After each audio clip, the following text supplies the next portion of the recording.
Hello दोस्तों। आज हम क्लास 10th की ज्योग्राफी का फोर्थ चैप्टर एग्रीकल्चर का सेकेंड पार्ट डिस्कस करने जा रहे हैं। इसके फर्स्ट पार्ट का लिंक मैंने डिस्क्रिप्शन में दिया है, अगर आपने उसे नहीं देखा है तो पहले आप उसे ज़रूर देख लें। तो आइए देखते हैं सबसे पहले कि आज के इस लेक्चर में क्या है।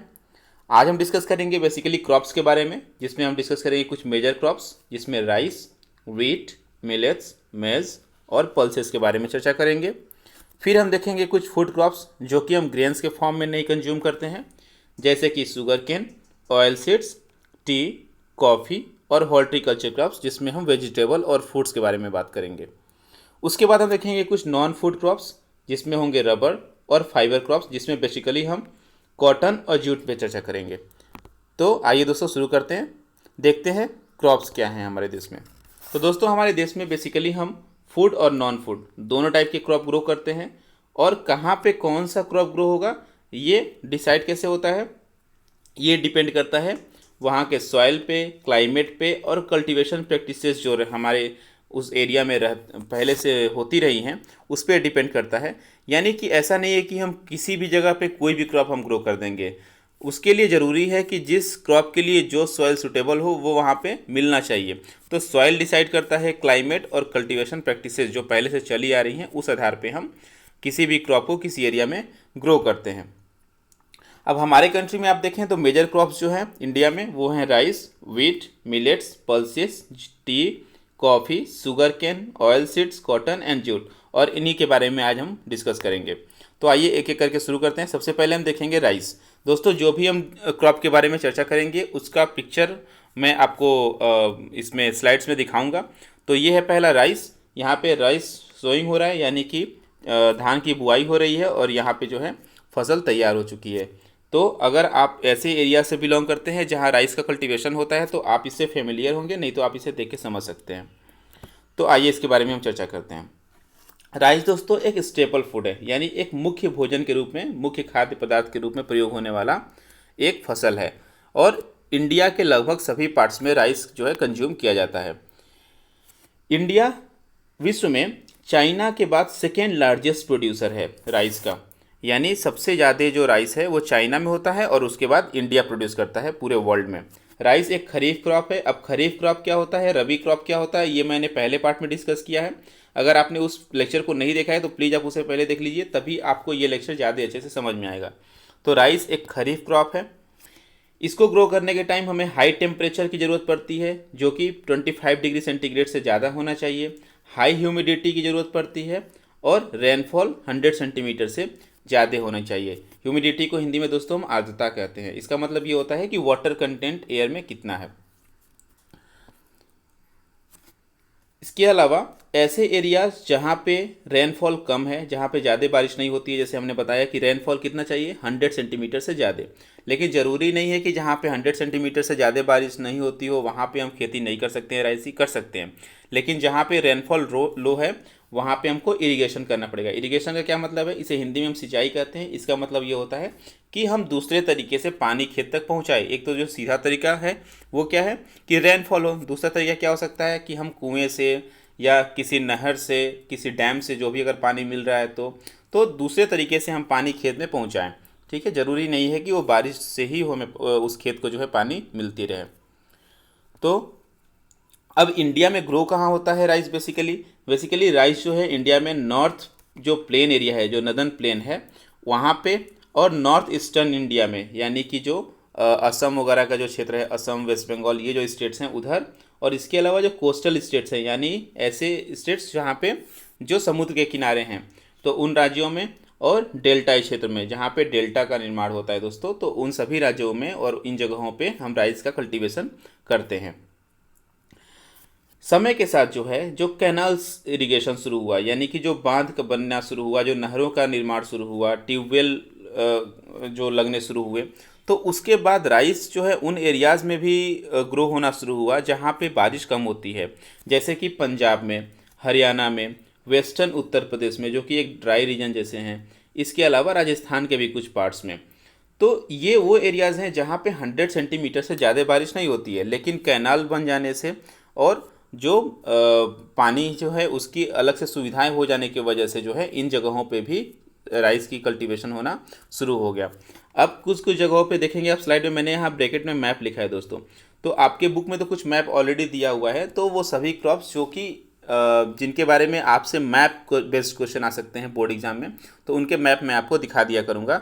और जिनके मैप की ज़रूरत नहीं है बोर्ड एग्जाम के लिए, उसके मैप को मैं शो नहीं करूँगा, क्योंकि एक एक्स्ट्रा बर्डन जैसा फील होगा आपको पढ़ते टाइम कि इतने सारे मैप से मैं कैसे याद करूं। तो मैं वही मैप दिखाऊंगा आपको इस पूरे वीडियोस के दौरान, जो मैप आपको एग्जाम में पूछे जा सकते हैं। तो राइस कहाँ कहाँ ग्रो होता है ये आपको मैप के थ्रू आपको जानना है, क्योंकि ये एग्जाम में पूछा जा सकता है। तो मैंने क्या बताया, मैंने आपको बताया कि नदर्न प्लेन एरिया में, नॉर्थ ईस्टर्न एरिया में, डेल्टाई क्षेत्र में जहाँ जहाँ डेल्टा का निर्माण होता है वहाँ पे, और जो कोस्टल एरियाज़ हैं वहाँ पे, तो इन सभी जगहों पे राइस कल्टीवेशन किया जाता है। अगली फसल है दोस्तों वीट। वीट के बारे में देखते हैं। वीट जो है second most important cereal crop है, यानी सबसे पहला कौन सा, सबसे इंपॉर्टेंट कौन सा क्रॉप है इंडिया के लिए, वो है राइस, और सेकेंड इंपॉर्टेंट वो हो गया वीट। ये नॉर्थ में और नॉर्थ वेस्टर्न पार्ट में, ठीक है, नॉर्थ में और नॉर्थ वेस्टर्न पार्ट्स में, यानी पंजाब वगैरह का जो स्टेट है नॉर्थ वेस्टर्न पार्ट्स में वो आता है। तो उन स्टेट्स में और नॉर्थ स्टेट में, यानी यूपी, बिहार, एमपी, ये जो स्टेट्स हैं यहाँ पे ये मेन फूड क्रॉप के रूप में कंज्यूम किया जाता है। यानी देखे होंगे कि जिन राज्यों ये जो राज्य हैं, जो नॉर्दर्न स्टेट्स हैं और नॉर्थ वेस्टर्न स्टेट्स हैं, यहाँ पे लोग मुख्यतः रोटी कंज्यूम करते हैं, चपाती कई जगह बोला जाता है। तो ये यहाँ पे क्या है, वीट जो है एक मेन क्रॉप है, यहाँ पे मेन फूड क्रॉप के रूप में यूज होता है। यह एक रबी क्रॉप है। राइस क्या था, एक खरीफ क्रॉप था। वीट क्या है, एक रबी क्रॉप है। यहाँ पे कूल ग्रोइंग सीजन होना चाहिए। कब, जब इसको जो है ग्रो करते हैं तो उस समय सीजन कैसा होना चाहिए, कूल होना चाहिए।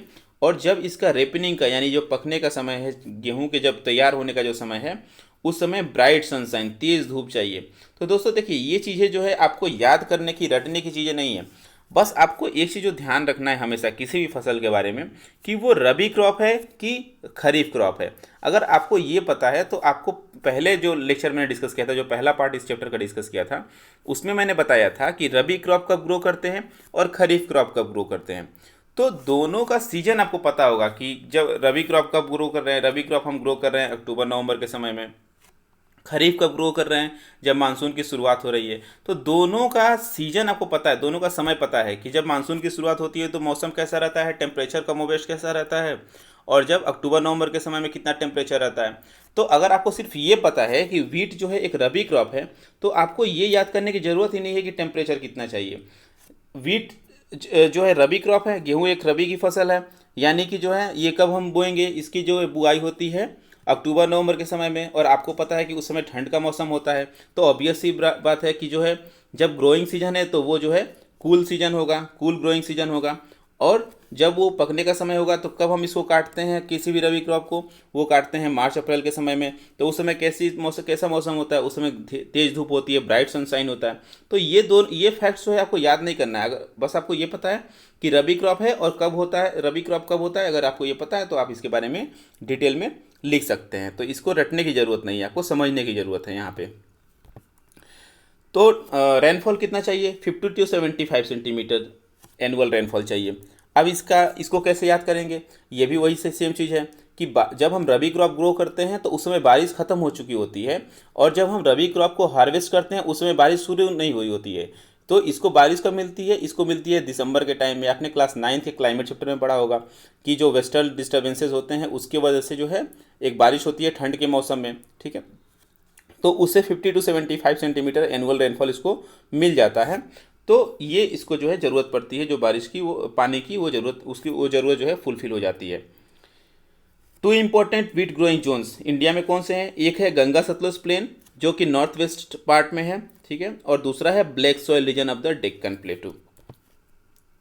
बेसिकली जिन स्टेट्स में वीट ग्रो करते हैं वो है पंजाब, हरियाणा, यूपी, बिहार, राजस्थान और मध्य प्रदेश। इसमें भी मैप आपको जानना है तो ये भी मैप यहाँ पे आपके, ये दोनों मैप जो मैंने राइस का और वीट का दिखाया, दोनों आपके बुक में दिया हुआ है, एनसीईआरटी बुक में दिया हुआ है, वहीं से मैंने इसे लिया है। तो ये देख सकते हैं ये जो एरिया कवर किया गया है, तो जो डार्क कलर में जो एरिया दिखाई दे रहा है ये मेजर एरियाज़ हैं, यानी कि यहाँ पे बहुत पहले से और बड़े, मतलब बड़े स्केल पे जो है यहाँ पे वीट ग्रो करते हैं। और जो लाइट कलर में एरिया आपको दिखाई दे रहे हैं ये जो है माइनर एरियाज़ हैं, जहाँ पे बहुत ज़्यादा वीट ग्रो नहीं होता है, लेकिन वीट ग्रो यहाँ पे होता है। अगला है मिलेट्स दोस्तों। ये तीन बेसिकली मिलेट्स हैं जो हमारे कंट्री में ग्रो होते हैं। ये तीनों पिक्चर देख पा रहे होंगे, शायद आप इनके नाम जानते होंगे, नहीं जानते होंगे तो अभी आगे के स्लाइड में आप इसका नाम जान जाएंगे। तो मिलेट्स में बेसिकली तीन होते हैं, ज्वार, बाजरा और रागी। ये तीन इंपॉर्टेंट मिलेट हैं जो इंडिया में ग्रो किए जाते हैं। मिलेट्स जो होते हैं दोस्तों, ये इनके जो दाने होते हैं वो बहुत कोर्स होते हैं, बहुत ही मोटे दाने होते हैं, और इसीलिए लोग इनको बहुत खाना पसंद नहीं करते हैं। क्योंकि जैसे अगर आप वीट देखें तो वीट का दाना जब उसको हम आटे के रूप में जब प्रयोग करते हैं तो बहुत ही फाइन हो जाता है, बहुत ही मुलायम हो जाता है, लेकिन इसके साथ मिलेट्स के साथ ऐसा नहीं होगा।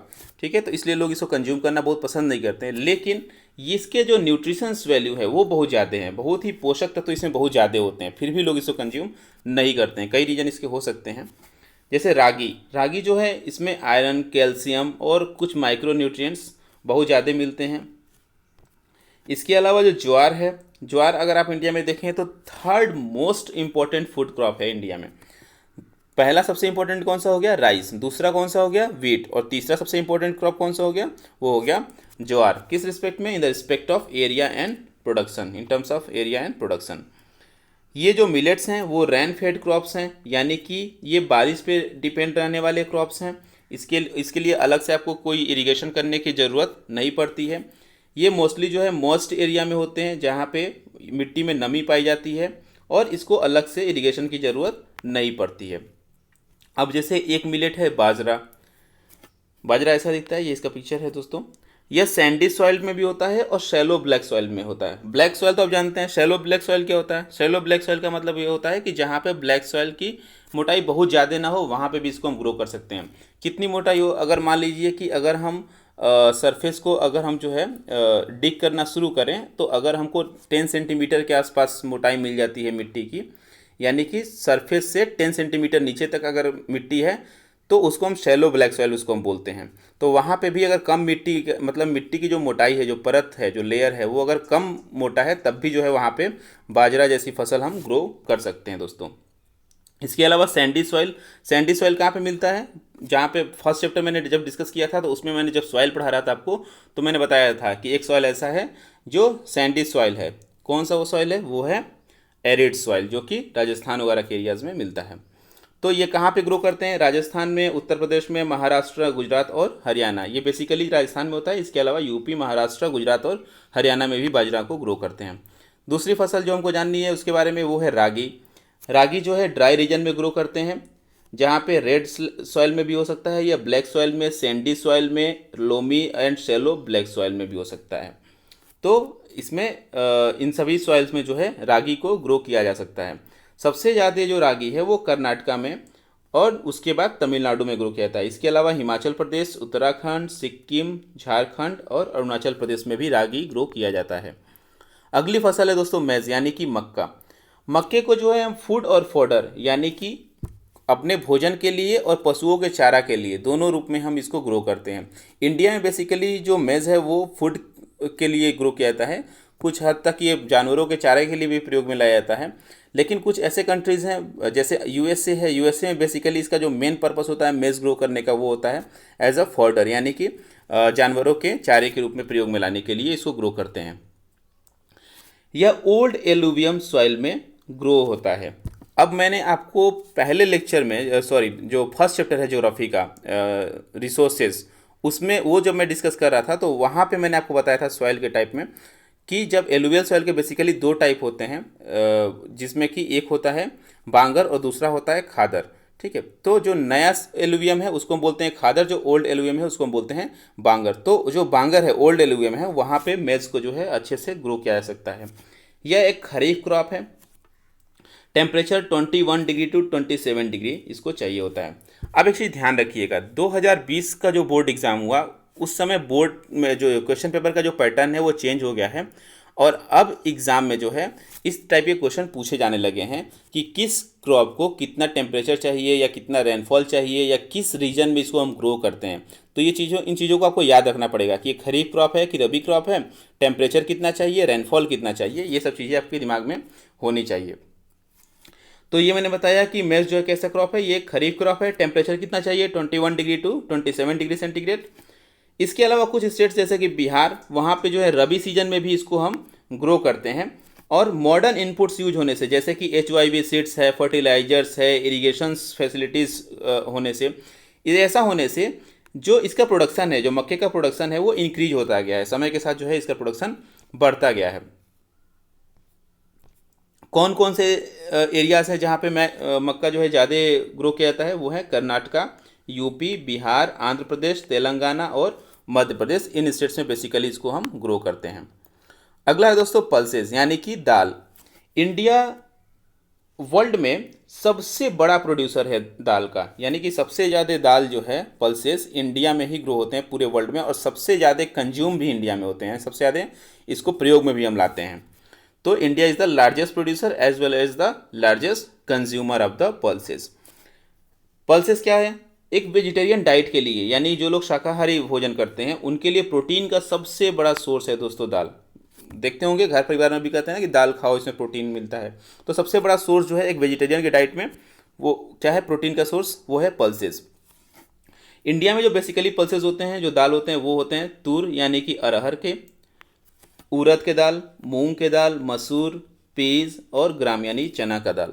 ये कुछ पिक्चर्स दिए हुए हैं, अगर आप इसको आइडेंटिफाई कर सकते हैं तो ज़रूर इसे कमेंट बॉक्स में बताइएगा कि ये चारों कौन कौन से दाल हैं, और नहीं तो अपने फैमिली में किसी से, मम्मी से या पापा से पूछ करके इसे बताइएगा मुझे। पल्सेस जो होते हैं उनको ग्रो करने के लिए मॉइस्चर की कम ज़रूरत पड़ती है, ठीक है, और ये ड्राई कंडीशंस में भी ये सर्वाइव कर सकते हैं। अब इसको ध्यान रखिएगा, ड्राई कंडीशन में सर्वाइव कर सकते हैं, इसका मतलब ये नहीं कि ड्राई कंडीशन में ही सर्वाइव कर सकते हैं। अगर ड्राई कंडीशन नहीं है तब भी सर्वाइव कर सकते हैं, लेकिन अगर मॉइस्चर इसको कम चाहिए, इसलिए अगर ड्राई कंडीशन है तब भी ये ग्रो किया जा सकता है। यह एक लेगुमिनस प्लांट है, इसके बारे में आपने साइंस में पढ़ा होगा जरूर, क्लास 7th में भी शायद दिया हुआ है, और आई थिंक कि क्लास 9th के भी साइंस में पढ़ाया जाता है। लेगुमिनस प्लांट क्रॉप इसको बोलते हैं। ये क्या करता है, एक्सेप्ट अरहर, जो तूर की जो दाल है, अरहर की जो दाल है, उसको छोड़ करके बाकी सभी प्लांट्स जो पल्सेस के रूप में यूज किए होते हैं वो लेगुमिनस क्रॉप्स कहलाते हैं। ये क्या करते हैं, इनमें एक सिम्बायोसिस बैक्टीरिया एक होता है, इनके साथ साथ ग्रो करने वाला एक बैक्टीरिया होता है जिसको हम बोलते हैं राइजोबियम। तो वो क्या करता है कि एयर से नाइट्रोजन फिक्सिंग करता है, यानी मिट्टी में नाइट्रोजन को फिक्स करने के लिए, नाइट्रोजन को मिलाने के लिए ये हेल्प करता है। इसीलिए मिट्टी में नाइट्रोजन की कमी ना हो, इसके लिए कई बार हम क्रॉप रोटेशन करते हैं। और कैसे करते हैं कि हम पल्सेस को जो है बीच बीच में ग्रो करते हैं, ताकि मिट्टी में नाइट्रोजन जो है वो मिलता रहे और बाकी फसलों को ग्रो करने में हेल्प मिले। तो इस वजह से भी जो है क्रॉप रोटेशन किया जाता है पल्स को लेकर के। इसलिए ज़्यादातर मैंने बताया कि rotation with the other crops, ये मैंने अभी आपको बताया था। मेजर प्रोड्यूसिंग एरियाज कौन से हैं? मध्य प्रदेश, उत्तर प्रदेश, राजस्थान, महाराष्ट्र और कर्नाटका। अगला फसल है sugar cane. Sugar cane tropical फसल भी है और सब ट्रॉपिकल क्रॉप भी है। क्या मतलब है ट्रॉपिकल का? ट्रॉपिकल का मतलब यह है कि ट्रॉपिक टू ट्रॉपिक, यानी कि ट्रॉपिक ऑफ कैंसर से लेकर के और ट्रॉपिक ऑफ कैप्रिकॉन, यानी कर्क रेखा से लेकर के मकर रेखा के बीच का जो एरिया है, 23.5 degree north to 23.5 degree south के बीच का जो एरिया है उसको हम बोलते हैं ट्रॉपिकल रीजन। और ट्रॉपिक से लेकर के ऊपर तक 66 डिग्री, और ट्रॉपिक ऑफ कैप्रिकॉन से लेकर के 66 डिग्री साउथ, ये जो बीच का एरिया है इसको हम बोलते हैं टेम्परेट जोन या सब ट्रॉपिकल जोन। तो ये दोनों एरियाज़ में शुगर केन को हम ग्रो कर सकते हैं। कैसा टेम्परेचर चाहिए? इसके लिए हॉट एंड ह्यूमिड क्लाइमेट चाहिए। Temperature 21 degree to 27 degree centigrade के बीच में होना चाहिए। रेनफॉल 75 डिग्री टू 100 सेंटीमीटर के बीच में होना चाहिए। इरिगेशन की ज़रूरत पड़ सकती है। अगर ऐसे एरियाज़ में ग्रो कर रहे हैं जहाँ पे रेनफॉल बहुत कम होता है, तो हमको इरिगेशन की हेल्प से भी इसको हम ग्रो कर सकते हैं। पानी की ज़रूरत बहुत ज़्यादा पड़ती है, इसलिए इरिगेशन की ज़रूरत पड़ती है। इसको जो है डिफरेंट सॉइल्स में ग्रो कर सकते हैं, इसके लिए कोई एक स्पेसिफिक सॉइल नहीं है। मैनुअल लेबर्स की बहुत ज़्यादा ज़रूरत पड़ती है, यानी कि मशीनों से कम और मजदूर का प्रयोग करके हाथ के हेल्प से हम इसमें ज़रूरत पड़ती है, सोइंग से लेकर के और हार्वेस्टिंग तक, यानी कि शुगर केन की बुआई से लेकर के और इसकी कटाई तक पूरे स्टेज में मैनुअल लेबर्स की ज़्यादा ज़रूरत पड़ती है, हाथ से काम करने वाले कामगारों की ज़्यादा ज़रूरत पड़ती है। इंडिया सेकेंड लार्जेस्ट प्रोड्यूसर है आफ्टर ब्राज़ील। सबसे ज़्यादा शुगर केन का प्रोड्यूसर कौन है सबसे बड़ा पूरे वर्ल्ड में? वो है ब्राज़ील। और सेकेंड पे कौन है? वो है इंडिया। क्या होता है शुगर केन से? शुगर केन तो डायरेक्टली कंज्यूम तो करते हैं लोग, ठीक है, लेकिन ये एक बहुत ही कम जगहों पे ऐसा होता है। ये बेसिकली शुगर के लिए यानी चीनी बनाने के लिए, गुड़ बनाने के लिए जिसको हम जैगरी बोलते हैं, खंडसरी और मोलेसेस यानी जिसको हम शीरा बोलते हैं हिंदी में, इनके लिए शुगर केन का यूज किया जाता है। कौन कौन से मेजर प्रोड्यूसिंग स्टेट्स हैं? उत्तर प्रदेश, महाराष्ट्र, कर्नाटका, तमिलनाडु, आंध्र प्रदेश, तेलंगाना, बिहार, पंजाब और हरियाणा, इन स्टेट्स में शुगर केन का प्रोडक्शन होता है। मैप देख लेते हैं एक बार। तो ये कौन कौन से स्टेट्स हैं? यूपी, बिहार, महाराष्ट्र, कर्नाटका, तमिलनाडु, ये बेसिकली ये स्टेट्स हैं। इसके अलावा तेलंगाना, आंध्र प्रदेश भी हैं जहाँ पे ये शुगर केन का प्रोडक्शन किया जाता है। अगला है दोस्तों ऑयल सीड्स यानी तेल वाली फसलें। ठीक है, ये क्या होता है? ऑयल सीड्स जो है इंडिया में जितनी फसल हम ग्रो करते हैं तो लगभग 12% एरियाज़ में जो है हम जितनी फसल होती है उसका 12% एरिया जो है वो ऑयल सीड्स होता है। बेसिकली जो मेन ऑयल सीड्स हैं वो कौन कौन से हैं? ग्राउंड नट ऑयल होता है यानी कि जो मूंगफली का तेल होता है, मस्टर्ड ऑयल, कोकोनट ऑयल, सीसम यानी तिल oil, soybean oil, castor oil, cotton seeds oil, linseed oil, sunflower oil. तो इसमें बहुत सारे ऑयल तो हम देखते हैं कि एडिबल फॉर्म में यूज़ करते हैं यानी कि खाने में हम प्रयोग करते हैं, जैसे कि groundnut oil, mustard oil, coconut oil, soybean oil, sunflower oil, ये सब बेसिकली हम देखते हैं घर में हमारे प्रयोग होते हैं। ठीक है, तो बहुत सारे तेल का प्रयोग हम जो है कुकिंग के लिए यूज करते हैं। और इसके अलावा बहुत सारे ऑयल का प्रयोग हम किस लिए करते हैं? इनको हम यूज करते हैं रॉ मटेरियल के रूप में, शॉप में, कॉस्मेटिक्स बनाने में और ऑइंटमेंट्स बनाने में। तो इन सबको ये जो सॉप, कॉस्मेटिक्स और ऑइंटमेंट्स हैं इनके प्रोडक्शन में हम रॉ मटेरियल के रूप में यानी कि कच्चे सामान के रूप में हम तेलों का प्रयोग करते हैं। ये डिफरेंट ऑयल्स के पिक्चर्स हैं, इसमें बहुत सारे आप पहचान पा रहे होंगे, जैसे यहाँ पे ग्राउंड नट है, सनफ्लावर है, ठीक है, और लिनसीड है। इसको आप आप बताइएगा कि ये कौन कौन से हैं, इसको घर में एक बार आप डिस्कस कीजिएगा दोस्तों के साथ, तो आपको पता चलेगा कि किसका इसमें कौन सा पिक्चर कौन से ऑयल का है। अब डिस्कस करते हैं ग्राउंड नट के बारे में। इंडिया जो है चाइना के बाद सेकेंड लार्जेस्ट प्रोड्यूसर है ग्राउंड नट का। यह एक खरीफ क्रॉप है, ठीक है, और जितने ऑयल सीड्स इंडिया में प्रोड्यूस होते हैं उसका 50% ऑलमोस्ट जो है ऑयल सीड जो है वो ग्राउंड नट कवर करता है। गुजरात जो है इंडिया के कॉन्टेक्स्ट में अगर बात करें तो गुजरात जो है सबसे बड़ा प्रोड्यूसर है। तो इंडिया वर्ल्ड में सेकेंड स्टेज पे है और इंडिया में सबसे बड़ा प्रोड्यूसर कौन सा हो गया ग्राउंड नट का? वो है गुजरात। अगला है फसल टी। टी दोस्तों एक प्लांटेशन वाला एग्रीकल्चर है। प्लांटेशन क्या होता है ये मैंने फर्स्ट पार्ट में डिस्कस किया है। यह एक इंपॉर्टेंट बेवरेज है यानी कि पेय पदार्थ के रूप में प्रयोग किया होता है, जो कि ब्रिटिशर्स के द्वारा, टी जो है इंडिया में ब्रिटिशर्स के द्वारा लाया गया। कहाँ से लाया गया? ये लाया गया था चाइना से। यह ट्रॉपिकल रीजन में और सब ट्रॉपिकल दोनों रीजन में ग्रो हो सकता है। मैंने अभी थोड़ा सा पहले बताया था कि ट्रॉपिकल और सब ट्रॉपिकल का मतलब क्या होता है। तो ट्रॉपिकल रीजन में भी ग्रो कर सकते हैं, सब ट्रॉपिकल रीजन में भी ग्रो कर सकते हैं। इसके लिए हमको डीप और फर्टाइल वेल ड्रेन्ड सॉइल चाहिए, यानी कि जो मिट्टी की मोटाई है वो ज़्यादा होनी चाहिए, यानी ज़्यादा गहरे तक मिट्टी होनी चाहिए और वो वेल ड्रेन्ड होनी चाहिए, उसमें यानी कि पानी की मात्रा अच्छे से पहुंचनी चाहिए। तो इस तरीके की मिट्टी होनी चाहिए जहाँ पे हम टी को ग्रो करते हैं। इसके अलावा ह्यूमस और ऑर्गेनिक मैटर उसमें ज़्यादा होनी चाहिए। ह्यूमस का मतलब क्या है? यानी कि जो है नेचुरली जो उसमें जो जैसे पत्तियाँ होती हैं सड़ने के बाद जो है उसमें खाद के रूप में हो जाती हैं, उसको हम ह्यूमस बोलते हैं।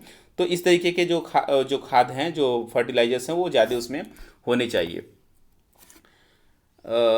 इसके अलावा इसको वार्म और मॉइस्ट फ्रॉस्ट फ्री क्लाइमेट चाहिए, यानी कि गर्म मौसम चाहिए, गर्म जलवायु चाहिए और फ्रॉस्ट फ्री क्लाइमेट चाहिए, यानी कि उसमें जो है ओले इस टाइप की चीज़ें जो है नहीं पड़नी चाहिए उस एरिया में, नहीं तो इसकी फसल जो है वो ख़राब हो जाती है। तो जब तक ट्री ग्रो हो रहा है तब तक उसमें जो है ओले नहीं पड़ने चाहिए और समय समय पे थोड़े समय पे जो है शॉवर होते रहना चाहिए, यानी कि बारिश होती रहनी चाहिए, चाहे वो आर्टिफिशियली मिले चाहे उसको नेचुरली मिले, समय पे उसको पानी चाहिए ऊपर से। ठीक है, इससे क्या होता है जो उसकी पत्तियां हैं वो मुलायम बनी रहती हैं। अब यह एक लेबर इंटेंसिव इंडस्ट्री है दोस्तों। क्यों लेबर इंटेंसिव है? क्योंकि इसमें जो है ज़्यादा लेबर की जरूरत पड़ती है, क्योंकि इसमें जो पत्तियों को चुनना है, पत्तियों को जो तोड़ने का काम है, ये काम जो है मशीनों से हम नहीं कर सकते हैं, इसको हाथ से ज़्यादा अच्छे से किया जा सकता है। इसलिए इसको ग्रो करते टाइम हमको बहुत ही बड़ी संख्या में, बहुत ही कम पैसे पे और स्किल्ड लेबर की ज़रूरत पड़ती है। ठीक है, तो इसके लिए ज़्यादा लेबर की ज़रूरत हमको पड़ती है।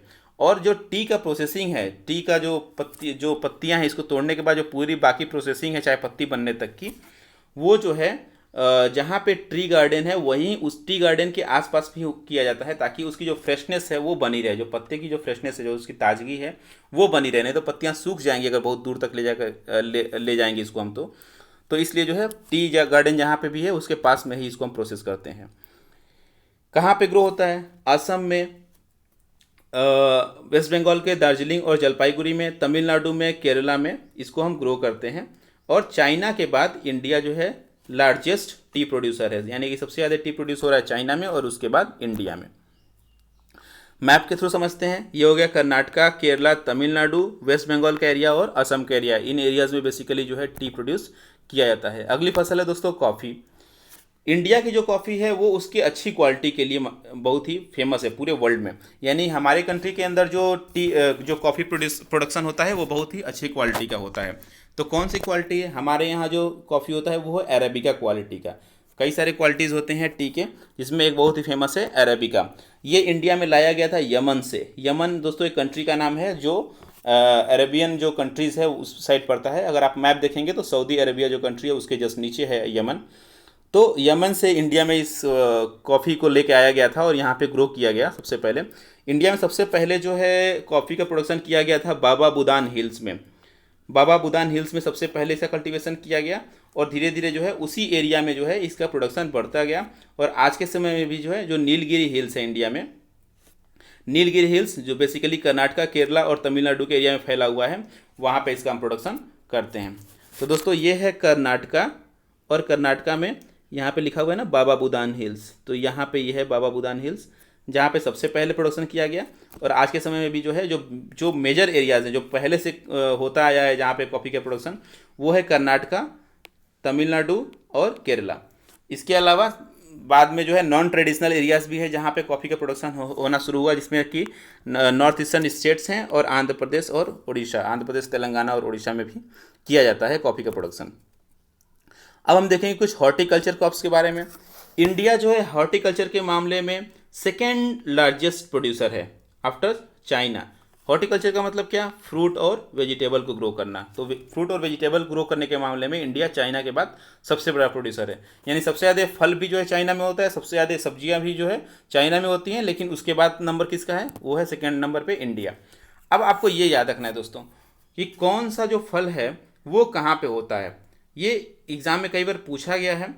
अब इसमें ध्यान दीजिए, जैसे मैंगो महाराष्ट्र में, जैसे आपने एक मैंगो की वैरायटी है अल्फांसो, जिसका नाम सुना होगा, बहुत ही फेमस है, पूरे वर्ल्ड में इसको लोग कंज्यूम करते हैं। तो महाराष्ट्र में, आंध्र प्रदेश में, तेलंगाना में, यूपी में और वेस्ट बंगाल में, बेसिकली इन स्टेट्स में जो है मैंगो का प्रोडक्शन होता है। अब इसे ध्यान रखिएगा, अब ऐसा नहीं है कि सिर्फ इन्हीं स्टेट्स में होता है, बाकी बहुत सारे स्टेट्स हैं जहाँ पे मैंगो का प्रोडक्शन होता है। लेकिन मेजर जो स्टेट्स हैं जहाँ पे बहुत ज़्यादा प्रोडक्शन होता है और जहाँ से बहुत ज़्यादा कंज्यूम किया जाता है वो ये स्टेट्स हैं। इसके अलावा ऑरेंज कहाँ पे होता है? नागपुर महाराष्ट्र में, ठीक है। चेरापूंजी जो कि मेघालय में है वहाँ पे होता है। बनाना केरला, मिजोरम, महाराष्ट्र और तमिलनाडु में। लीची और गुआवा होता है यूपी और बिहार में। पाइनएप्पल होता है मेघालय में। ग्रेप्स आंध्र प्रदेश, तेलंगाना और महाराष्ट्र में। एप्पल, पियर्स, एप्रिकोट और वॉलनट, ठीक है, ये होते हैं जम्मू कश्मीर और हिमाचल प्रदेश में। तो इन जगहों का जो फल जैसे मैंगो है, मैंने बताया कि महाराष्ट्र, आंध्र प्रदेश, तेलंगाना, यूपी और वेस्ट बंगाल।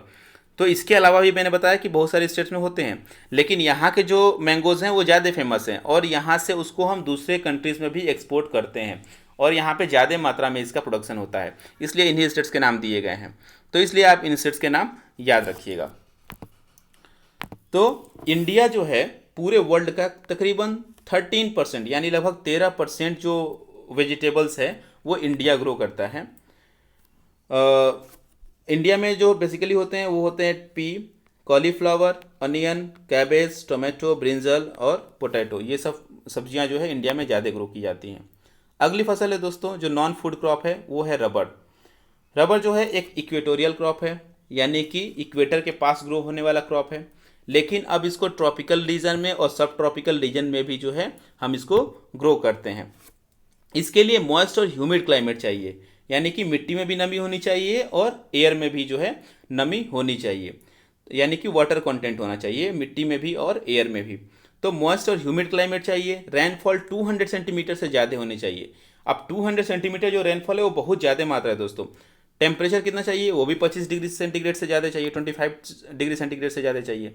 अब इतनी बारिश और इतना टेम्परेचर कहाँ मिल सकता है हमको, ये मिलेगा हमको केरला में, तमिलनाडु में, कर्नाटका में, यानी जो साउथ स्टेट्स हैं वहाँ पे, अंडमान एंड निकोबार आइलैंड में, और गारो हिल्स ऑफ मेघालय में, जहाँ पे बहुत ज़्यादा बारिश होती है। गारो हिल्स में आपको पता है कि वर्ल्ड की सबसे ज़्यादा बारिश कहाँ होती है, गारो हिल्स में, जहाँ पे मौसिन राम नाम का एक जगह है वहाँ पे। इंडिया जो पूरे वर्ल्ड में 4th नंबर पे आता है सबसे ज़्यादा नेचुरल रबर को प्रोड्यूस करने वाले कंट्रीज़ के लिस्ट में। सबसे ज़्यादा कहाँ पे हो रहा है, सबसे चौथे नंबर पे कौन है, वो है इंडिया। सबसे ज़्यादा कहाँ होता है वो आप मुझे बताइएगा सर्च करके कमेंट बॉक्स में। तो मैंने कहाँ बताया कि रबर का प्रोडक्शन कहाँ हो रहा है, वो हो रहा है कर्नाटका, तमिलनाडु और केरला, इसके अलावा अंडमान निकोबार आइलैंड और मेघालय के गारो हिल्स में। तो इसे आप मैप में, इस मैप को आप ध्यान में रखिएगा। अगला है फाइबर क्रॉप्स यानी रेशेदार फसलें। इसमें कौन कौन सी होती हैं, इंडिया में बेसिकली 4 रेशेदार फसलें होती हैं, यानी 4 फाइबर क्रॉप्स होते हैं। कॉटन, जूट, हेम्प, यानी कि इसको सन बोलते हैं संभवतः हेम्प को हिंदी में, और नेचुरल सिल्क, यानी ठीक है। तो ये जो 4 फसल है, ये 4 क्रॉप्स जो है इंडिया के मेजर फाइबर क्रॉप्स हैं। पहले जो 3 हैं, कॉटन, जूट और हेम्प, ये जो है तीनों के तीनों ये क्रॉप्स ग्रो होते हैं मिट्टी में, ठीक है ना, यानी कि हम इसके लिए पौधे उगाते हैं, फसल उगाते हैं और उससे हम इसको प्राप्त करते हैं। लेकिन जो सिल्क है इसको हम सिल्क वर्म के कोकून से जो है उसको हम पाते हैं, और ये ग्रीन लिप्स पे, स्पेशली मलबेरी ट्री का जो लिप है उसके ऊपर हम इसको सिल्क वर्म को के कोकून से हम इसको प्राप्त करते हैं। तो जो सिल्क वर्म का जो रियरिंग होता है, जो सिल्क वर्म जिससे हमको नेचुरल सिल्क मिल रहा है, उसको जो पालने का जो सिस्टम है, इसको हम बोलते हैं सेरीकल्चर, ठीक है। अब हम देखते हैं कॉटन के बारे में। माना जाता है कि सबसे पहले कॉटन पूरे वर्ल्ड में जो है वो इंडिया में ही ग्रो किया गया, यानी कि India is the original home of the cotton plant. यह मेन रॉ मटेरियल है किस चीज़ का, कॉटन टेक्सटाइल इंडस्ट्री, यानी सूती वस्त्र उद्योग जो है, जो सूती कपड़े आते हैं उसका जो मेन जो रॉ मटेरियल है वो क्या है, कॉटन हो गया। इंडिया पूरे वर्ल्ड में चाइना के बाद सबसे बड़ा प्रोड्यूसर है। ये आपको थोड़ा सा याद करने में इजी हो जाएगा, क्योंकि ज़्यादातर केसेस में आप देख रहे हैं कि सबसे बड़ा प्रोड्यूसर जो है चाइना हो रहा है और दूसरे पे इंडिया। तो इसकी आप चाहें तो एक नोटबुक में लिस्ट बना लीजिएगा कि कौन कौन से फसल ऐसे हैं जिसमें चाइना पहले पे है और इंडिया दूसरे पे है, तो आपको याद करना आसान हो जाएगा। ये ब्लैक कॉटन सॉइल में ग्रो होता है कॉटन, इसके बारे में मैंने पहले भी चर्चा किया हुआ है कई वीडियोज़ में कि जो कॉटन है वो ब्लैक सॉइल में ग्रो करते हैं, इसलिए इस सॉइल को ही हम ब्लैक कॉटन सॉइल बोलने लगते हैं, है ना। इसके लिए हाई टेम्परेचर चाहिए, लाइट रेनफॉल यानी कि हल्की बारिश चाहिए, या इरिगेशन से भी काम चल सकता है अगर बारिश नहीं है तो। सबसे इंपॉर्टेंट है 210 फ्रॉस्ट फ्री डेज, यानी कि 210 दिन लगातार ऐसे होने चाहिए कि ओले ना पड़े। अगर ओले पड़ गए, बर्फ़ गिर गया, तो फिर फसल खराब हो जाएगी। और इसको ब्राइट सनशाइन चाहिए, यानी बहुत तेज धूप चाहिए। ये है कॉटन क्रॉप। इसको मैच्योर होने में, यानी कि ग्रो होने में 6 से 8 महीने का समय लगता है। बेसिकली जो स्टेट्स हैं जो मेजर इंपॉर्टेंट प्रोड्यूसर्स हैं वो है महाराष्ट्र, गुजरात, मध्य प्रदेश, कर्नाटका, आंध्र प्रदेश, तेलंगाना, तमिलनाडु, पंजाब, हरियाणा, यूपी। इसमें आप कुछ याद रखिएगा, महाराष्ट्र, गुजरात 2 तो याद रखिएगा, फिर मध्य प्रदेश, कर्नाटका भी आप याद रखिएगा। तो 2-3 स्टेट्स का नाम याद रखिएगा, गुजरात, महाराष्ट्र, कर्नाटका, आंध्र प्रदेश और तेलंगाना, ये मेजर स्टेट्स हैं। अगला फसल है जूट। जूट को दोस्तों हम गोल्डन फाइबर भी बोलते हैं। ये जो है फर्टाइल सॉइल जो भी हो, जो वेल ड्रेन्ड हो, जहाँ पे पानी अच्छी मात्रा में मिलती हो, ऐसे एरियाज़ में जो है हम इसको जूट को ग्रो करते हैं। और बेसिकली इसको हम ग्रो करते हैं ऐसी मिट्टी में जो हर साल रिन्यू होती हो। रिन्यू कैसे होगी, यानी कि ऐसे एरिया जहाँ पे हर साल अगर बाढ़ आता है तो वहाँ का जो ऊपरी लेयर है मिट्टी का वो हर साल रिन्यू हो जाता है, फिर से नया लेयर वहाँ पे आ जाता है। तो ऐसे एरिया में हम जूट प्रोडक्शन अच्छे से कर सकते हैं। इसके लिए हमको हाई टेम्परेचर चाहिए। कब, जब इसको हम ग्रो कर रहे हैं, यानी जब इसकी वृद्धि हो रही है उस समय टेम्परेचर जो है ज़्यादा चाहिए। कौन कौन से स्टेट्स हैं, वेस्ट बंगाल, बिहार, असम, उड़ीसा, मेघालय, ये मेजर प्रोड्यूसर्स हैं। सबसे ज़्यादा होता है वेस्ट बंगाल में दोस्तों। तो जूट जो है आज के समय में हम इसका प्रयोग करते हैं गनी बैग्स बनाने में, मैट्स बनाने में, रोप बनाने में, यान, कारपेट्स, ये सब बनाने में जूट का प्रयोग किया जाता है। देखे होंगे ऐसा जो धागा आपको जो रोप मिलता है वो जूट का बना होता है। आजकल जो है प्लास्टिक के सब्स्टिट्यूट के रूप में जूट यूज होने लगा है दोस्तों।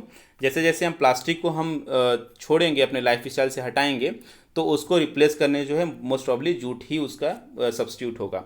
ठीक है, लेकिन ये जो है कॉस्टली होता है, due to its high cost ये अपना मार्केट लूज करता है। किसके कंपेयर में? सिंथेटिक फाइबर्स और पैकेजिंग मटेरियल्स, स्पेशली नायलॉन। ठीक है, नायलॉन जो है वो थोड़ा सस्ता पड़ता है, ज़्यादा सस्ता पड़ता है, इसलिए जो है हम जूट का प्रयोग ना करके हम नायलॉन का प्रयोग करने लगते हैं। तो ये सभी फसलों के बारे में था दोस्तों। अब यहाँ पे मैंने एक टेबल दिया हुआ है आपको। इस टेबल में सभी क्रॉप्स के नाम, कौन कौन से ज्योग्राफिकल कैरेक्टरिस्टिक हैं उसके बारे में, और उसके लीडिंग प्रोड्यूसर्स कौन से हैं उसके बारे में यहाँ पे दिया हुआ है। आप चाहें तो इसका स्क्रीनशॉट बना करके या इसका ऐसा एक चार्ट जो है अपने नोटबुक में बना करके आप इसको कहीं पेस्ट कर सकते हैं, या कहीं हमेशा इसको देखते रहिए ताकि ईजिली आपको याद हो जाए। इसमें क्या है, जैसे राइस है, इसमें लिखा हुआ है रबी खरीफ क्रॉप है, टेम्परेचर कितना चाहिए, ह्यूमिडिटी कितना चाहिए, रेनफॉल कितना चाहिए, कौन सी मिट्टी चाहिए, तो ये आसानी से आपको याद हो जाएगा। ये इस तरीके से क्वेश्चंस जो है अब 1 मार्क्स के कई बार पूछे जा रहे हैं बोर्ड एग्जाम में। ये वो क्रॉप्स हैं जो फूड क्रॉप्स हैं लेकिन ग्रेन्स में नहीं हैं, जैसे sugar cane, tea, coffee. Non food crops जैसे रबर, कॉटन, जूट, तो ये सब चीज़ें इसमें दी हुई हैं। तो इसको आप स्क्रीनशॉट बना लीजिएगा या अपने नोटबुक में इसको आप लिख लीजिएगा। आइए कुछ क्वेश्चंस देखते हैं। 1 मार्क्स के क्वेश्चन 2006 में पूछा गया है, name 2 areas of India which produces orange mainly. मैंने अभी आपको बताया ना 2 एरियाज़ के नाम जहाँ पे ऑरेंज ग्रो करते हैं। तो ये इसलिए मैंने उस टाइम बताया था आपको कि ये सब आपको याद रखना पड़ेगा कि कौन सा फसल जो है, कौन सा फ्रूट जो है वो कहाँ पे ग्रो किया जा रहा है।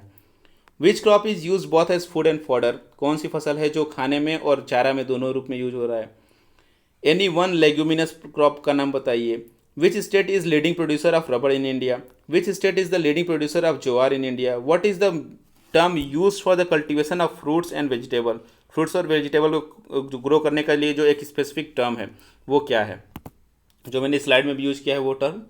Which state is the leading producer of coffee, leading producer of jute. ठीक है, तो यानी कि कौन सा स्टेट किस फसल का कौन सा लीडिंग प्रोड्यूसर है, यानी सबसे ज़्यादा फसल कौन सी फसल कहाँ पे होती है, ये आपको याद करना पड़ेगा। Which position does India rank in terms of rice production. Rice production में इंडिया का रैंक क्या है। Right the temperature requirement for the maize crop. Right the amount of rainfall required for the cultivation of wheat. ठीक है, ये 3 या 5 marks के question हैं। Name any 2 major fibre crops grown in India. Describe the condition required to grow this 2 crops. कोई भी 2 crop fibre crops हो सकता है। बेसिकली मैंने जूट और कॉटन के बारे में डिस्कस किया है, तो उसको आप लिख सकते हैं। Name the 2 most important cereal crops grown in India. ठीक है, तो आप इसमें सीरियल क्रॉप्स में राइस और वीट लिख सकते हैं। Describe geographical condition required for the T cultivation. T cultivation के लिए कौन सा ज्योग्राफिकल कंडीशन चाहिए, तो मैंने स्लाइड में भी डिस्कस किया था, फिर जो टेबल बना के दिया गया था उसमें भी इसको लिखा गया है। Describe the geographical condition required for the rubber cultivation. Name the cropping season related to wheat crop. Mention any 2 features of this crop. Wheat के लिए कौन सा सीजन होता है और इसके कोई भी 2 फीचर्स बताने हैं आपको क्रॉप के। तो इस तरीके से आप इसको याद कर सकते हैं दोस्तों। तो आज के लेक्चर में बस इतना ही। इस चैप्टर का एक और पार्ट बचा है, तो उसमें इसको हम इस चैप्टर को ख़त्म कर देंगे। आज के लेक्चर से अगर आपको कोई भी डाउट हो तो कमेंट बॉक्स में ज़रूर आप पूछिएगा, मैं उसका रिप्लाई करने की कोशिश करूँगा। Thank you so much.